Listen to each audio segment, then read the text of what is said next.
Thanks for joining us for another episode of Ask a Tantrica.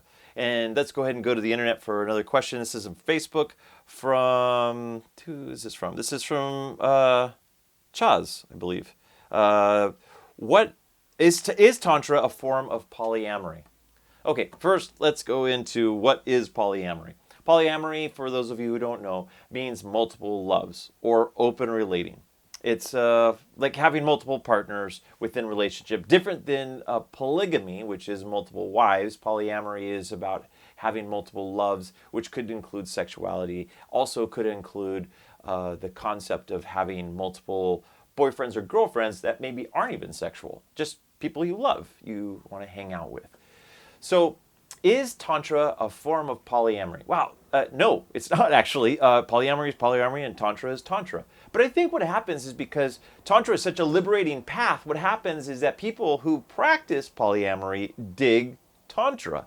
Tantra doesn't particularly disagree with polyamory. In fact, multiple relationships is a very common thing that's happened across the planet as long as there's been people. So monogamy is more of a modern concept. It's much newer in history. So I wouldn't say that Tantra is against polyamory, but I wouldn't say that Tantra is polyamory. Nor would I say polyamory is Tantra. Because I know here in San Diego, there's actually a whole group of polyamory people who have actually created a desire to not have any spiritual nature to their practice, to their group. And I find that to be really interesting, and I understand that's their needs, like they're meeting their needs.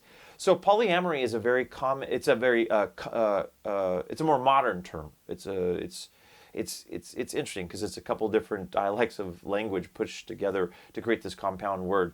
But it's a really beautiful word that encompasses a code.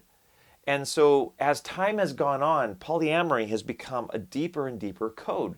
So if someone asks me if I'm poly or polyamorous, I always have to say, I'm not sure what's your definition of polyamory. And so without having your particular definition of poly, then I'm going by the general term of polyamory. And if anyone's interested in exploring open relationship, I always ask them to first define what it is that open relationship means to them, and then start to create it on their terms. Now, there's a lot of other teachers that will give people almost a blueprint or like a map for how to be an open relationship. Just like monogamy, just like polyamory, just like any other type of relationship you want to be in, Tantra's going to ask you to do it on your terms, which means it's important that it has essence of you in it, not other people, you.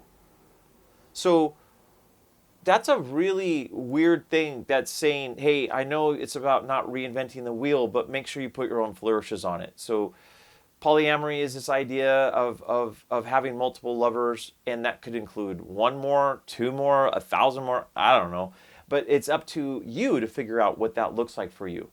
And that's where it becomes more tantric in the sense of you living your life on your terms. Does that mean that someone could live their own lives on their own terms and be polyamory and not be tantric? Yes, it is. So the more we can separate the two, the easier it gets. I hope that helps you. Great question.